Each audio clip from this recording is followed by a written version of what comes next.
Baik, Bang Mando saat ini akan menunjukkan dokumen-dokumen dan mungkin surat-surat yang bisa menunjukkan apakah izin dari pertambangan itu sesuai dengan persyaratan atau tidak.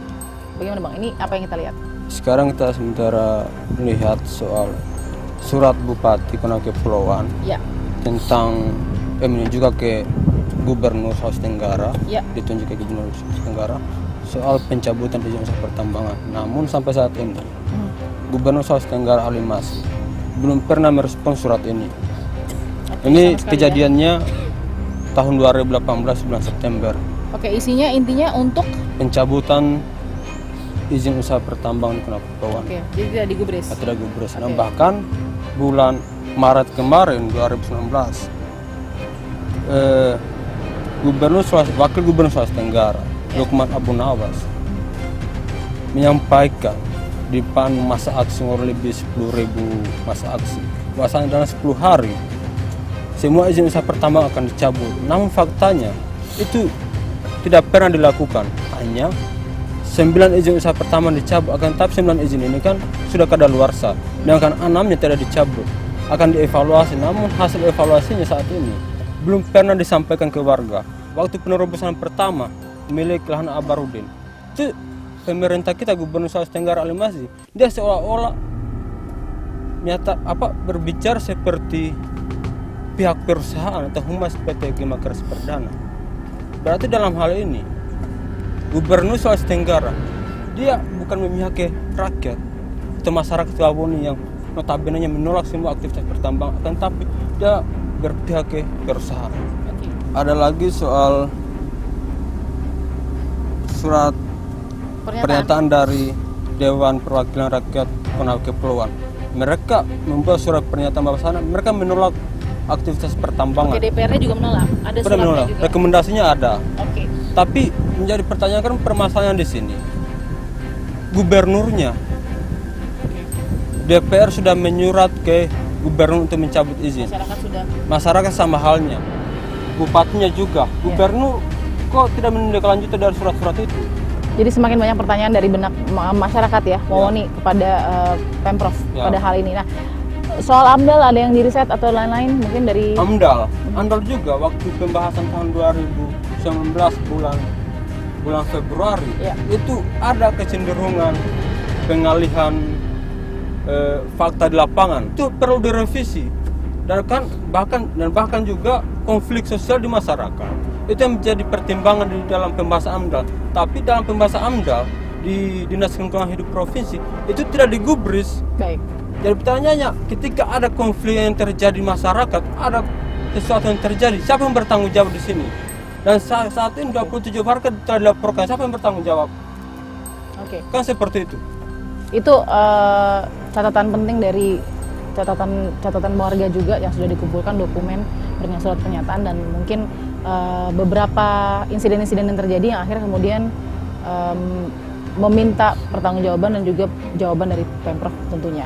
Selain itu juga ada suara yang harus kita dengarkan, yaitu suara dari pihak perusahaan juga, bagaimana sebenarnya niatan dan kemudian tujuan awal yang diinginkan dan seperti apa kira-kira solusi yang bisa diberikan oleh perusahaan juga. Bagaimana suara perusahaan? Kita akan tunggu apa.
Saya sudah bersama dengan Pak Toto sebagai HR Manager. HR Manager dan ada juga Pak IP. Ipi ya. Pak Ipi sebagai Oke, jadi engineer di sini ada Pak Ipi dan juga MPI Manager, ada Pak Ipi dan juga Pak Toto. Ini kita akan lihat di dalam PT Gema ini seperti apa Pak ya? Prosesnya Baik. sudah mulai bersiap-siap untuk produksi atau bagaimana?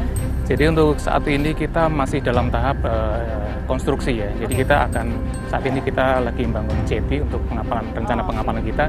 Jadi kita akan coba jalan ke sana untuk melihat kondisinya. Ini luasnya berapa Pak di PT Gema ini Pak? Kalau area kantor ini sekitar ini ya berapa Pak? Kira-kira 2 hektar. 2 hektar Pak Ipi 2 ya? hektar. 2 hektar ya. Sebagian besar karyawan kita adalah warga lokal, warga Wawoni. Ada berapa pekerja Pak? Kalau pekerja kita yang lokal ada 510. Totalnya berapa? Kalau totalnya 550. Jadi untuk yang pekerja non lokalnya ada sekitar 42 orang. Oke. Jadi mayoritas karyawan kita adalah lokal.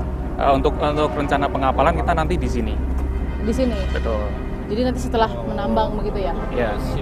Soal izin-izin Pak, ini misalkan contoh Baik. salah satunya nih Pelabuhan. Jeti ya, pelabuhan Jeti ini ya. Ya. Ini izinnya dari mana Pak? Kalau kita boleh tanyakan juga untuk mengklarifikasi aja. Sudah dapat izin dari pemerintah daerah Ya. sesuai dengan ruang tata kelola wilayahnya itu sudah dapat sama disahkan oleh Menteri Perhubungan. Itu penentuan lokasinya seperti ini sudah Oke. didapat. Nah, jadi kemudian izin pembangunan juga sudah ada. Oke, jadi dari Kementerian Perhubungan sudah ada. Ya, dari Pemdanya tata- dari sudah dari gubernur atau kita pakai yang tata ruang yang Konawe. Konawe. Masih tata ruang yang dulu. Kalau sekarang Konawe Kepulauan ini belum punya tata ruang wilayahnya belum punya. tapi bukan yang sudah dimekarkan. Sudah Sudah. dimekarkan tapi belum punya, Belum punya. RT/RW-nya. RW. Rencana tata ruang wilayahnya belum ada. Jadi kita masih pakai yang lama, disahkan oleh itu bupati yang lama sama gubernur dan disahkan berikutnya untuk Menteri Perhubungan. Bukan menunggu RT/RW dari daerah pemekaran baru. Kita pakai yang lama. Karena diperintahkan oleh kementerian atau memang Memang izinnya kan ada, kita pakainya ya. Iya, perizinannya Sebelum pemekaran. Sebelum pemekaran kita sudah. Sebelum pemekaran kita sudah punya izin. jadi izin pelabuhan sudah, Sudah ada. Ya. terus IUP sudah ada? IUP sudah lengkap. Kita boleh lihat ya Pak ya Boleh, dokumennya. boleh. Jadi ada IUP, ada izin pelabuhan, lalu kemudian PPKH, izin terminal khusus. Pembangunan izin mau sudah. Semua tembusannya sudah dari kementerian, sudah semua. Agraria, Ada semua. BPN Ada semua. sampai ke perangkat desa, Ya. kepala desa misalnya sudah tahu. Oke, mungkin saya harus garis bawahi di pasal 35 huruf K dijelaskan di mana wilayah konsesi tidak pernah dilarang. Meskipun tadinya luas wilayahnya 2000 km ya, paling tidak minimal. Tapi kan ini 800 ya kalau tidak salah ya Pak. Tapi tidak dilarang untuk ada pertambangan asalkan kesehatan dipenuhi. Ada di pasal 35 huruf K mungkin kita ketahui bersama secara ekologi, secara teknis dan secara sosial budaya tidak boleh melanggar, mengancam, merusak ataupun merugikan masyarakat setempat. Nah, poin ini mungkin bisa jadi pegangan juga untuk para warga kalau ingin keberatan ada pertambangan di sini. Bagaimana Pak solusi dari itu? Kita di sini sebagai perusahaan tambang, kebetulan kita sudah punya pengalaman secara grup ya. Kita punya pengalaman tambang itu di Pulau Obi, jadi kita sudah menerapkan good mining practice. Jadi semua pengelolaan mengenai tambang kita sudah lakukan secara sesuai standar. Jadi apa yang dikhawatirkan oleh warga tentu itu sudah menjadi pertimbangan kita. Jadi kita jamin apa yang jadi kekhawatiran warga tidak akan terjadi karena kita sudah pengalaman puluhan tahun mengenai dalam hal operasional tambang. Tapi kan sudah ada penggusuran Pak, berarti sudah ada yang rusak nih.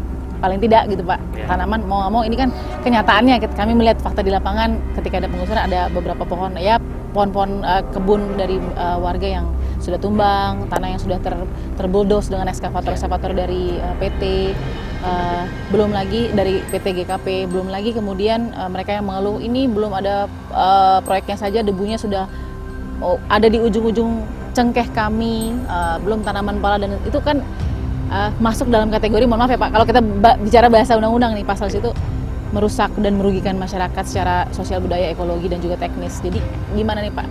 Baik, sebenarnya apa yang menjadi kekhawatiran dari masyarakat itu tentu kita sudah paham dan tentu kita punya cara-cara ya untuk gimana caranya meminimalisir atau mereduksi apa yang menjadi kerugian tersebut. Misalnya gimana Pak? Misalnya kok penanganan debu misalnya, penanganan debu tentu kita ada namanya penyiraman dan sebagainya itu sudah kita lakukan. Ya, secara rutin ya setiap saat supaya itu mengurangi dampak-dampak debu. Terus kemudian Kalau misalnya pohon yang ditumbangkan tentu kita ada namanya nanti reklamasi ya. Reklamasi tentu akan kita lakukan dan kita punya tim yang memang akan bergerak di bidang itu. Kita tahu juga di meja kerja polisi sudah ada belasan lebih tersangka yang memprotes dengan bagaimanapun caranya. Nah, kenapa ada pelaporan terhadap mereka-mereka yang merupakan warga ini, Pak?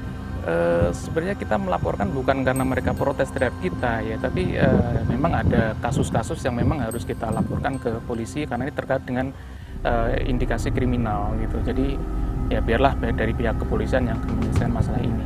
Kita tidak akan melakukan istilahnya melaporkan tanpa alasan. Tentu kita semua ada dasarnya sehingga kita melakukan hal tersebut. Tapi kalau nggak ada dasarnya tentu kita nggak, karena kita datang ke sini tujuannya sebenarnya kan kita ingin mengajak warga Wawon ini untuk mengolah daerahnya menjadi suatu area pertambangan yang nanti bisa berdampak positif buat mereka juga gitu. Tapi kalau terkait dengan laporan-laporan itu memang ada pertimbangan khusus yang memang harus dilaporkan karena terkait dengan indikasi kriminal.